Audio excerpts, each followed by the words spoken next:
Breaking news చూస్తున్నాం. దేశంలోని కోట్ల మంది ప్రావిడెంట్ ఫండ్ ఖాతాదారులకు కేంద్ర ప్రభుత్వం తీపి కబురు చెప్పింది. పీఎఫ్ విత్డ్రా ప్రక్రియను మరింత సులభతరం చేస్తూ ఎంప్లాయీస్ ప్రావిడెంట్ ఫండ్ ఆర్గనైజేషన్ లో విప్లవాత్మక మార్పులను ప్రవేశపెట్టింది. ఇకపై ఎలాంటి ఆలస్యం లేకుండా 5 లక్షల వరకు ఉండే పీఎఫ్ క్లెయిమ్లను ఆటో క్లెయిమ్ సెటిల్మెంట్ పద్ధతి ద్వారా ఆటోమేటిక్ గా ఆమోదించేందుకు కేంద్రం గ్రీన్ సిగ్నల్ ఇచ్చింది. అయితే అందుకు సంబంధించిన ఈపీఎఫ్ఓ కొత్త డిపాజిట్ వ్యవస్థ నేటి నుంచే అధికారికంగా ప్రారంభమైంది.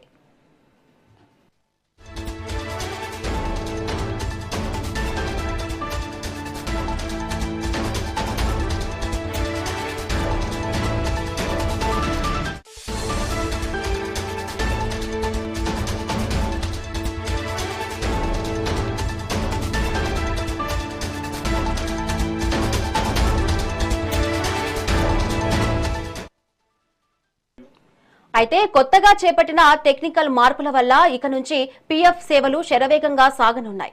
ఇది వరకు క్లెయిమ్ సెటిల్మెంట్ కు వారాల తరబడి వేచి చూడాల్సి ఉండదు. ఇకపై రోజుల్లోనే పని పూర్తి కానుంది. అదేవిధంగా దేశవ్యాప్తంగా ఉన్న ఖాతాదారులందరి పీఎఫ్ వివరాలను ఒకే కేంద్రీకృత డేటాబేస్ పరిధిలోకి తీసుకువచ్చారు. దీంతో ఉద్యోగులు దేశంలో ఎక్కడి నుంచైనా తమ పీఎఫ్ వివరాలను ఒకే చోట సులభంగా చేసుకోవచ్చు. జులై 15 నాటికి ఖాతాల్లో జమయైన మొత్తానికి ప్రభుత్వం అందించే పీఎఫ్ వడ్డీ జమ చేసే ప్రక్రియ కూడా ప్రారంభం కానుంది.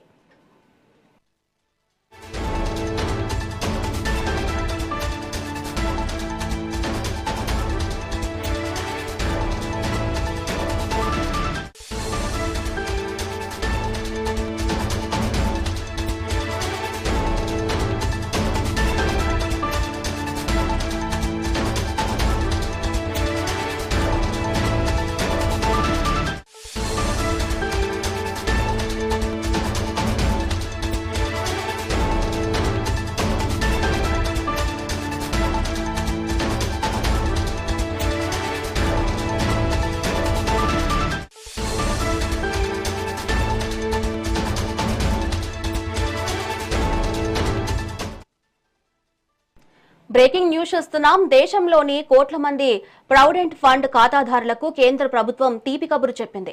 పీఎఫ్ విత్డ్రా ప్రక్రియను మరింత సులభతరం చేస్తూ ఎంప్లాయీస్ ప్రావిడెంట్ ఫండ్ ఆర్గనైజేషన్ లో విప్లవాత్మక మార్పులను ప్రవేశపెట్టింది. ఇకపై ఎలాంటి ఆలస్యం లేకుండా 5 లక్షల వరకు ఉండే పీఎఫ్ క్లెయిమ్స్ లను ఆటో క్లెయిమ్ సెటిల్మెంట్ పద్ధతి ద్వారా ఆటోమేటిక్ గా ఆమోదించేందుకు కేంద్రం గ్రీన్ సిగ్నల్ ఇచ్చింది. అయితే అందుకు సంబంధించిన ఈపీఎఫ్ఓ కొత్త డిపాజిట్ వ్యవస్థ నేటి నుంచే అధికారికంగా ప్రారంభమైంది.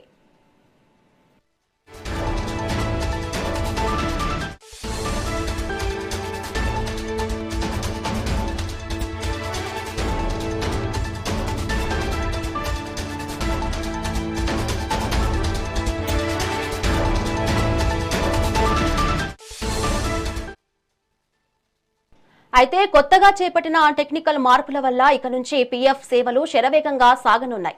ఇది వరకు క్లెయిమ్ సెటిల్మెంట్ కు వారాల తరబడి వేచి చూడాల్సి ఉండదు. ఇకపై రోజుల్లోనే పని పూర్తి కానుంది. అదేవిధంగా దేశవ్యాప్తంగా ఉన్న ఖాతాదారులందరి పీఎఫ్ వివరాలను ఒకే కేంద్రీకృత డేటాబేస్ పరిధిలోకి తీసుకువచ్చారు. దీంతో ఉద్యోగులు దేశంలో ఎక్కడి నుంచైనా తమ పీఎఫ్ వివరాలను ఒకే చోట సులభంగా చేసుకోవచ్చు. జులై 15 నాటికి ఖాతాల్లో జమయైన మొత్తానికి ప్రభుత్వం అందించే పీఎఫ్ వడ్డీ జమ చేసే ప్రక్రియ కూడా ప్రారంభం కానుంది.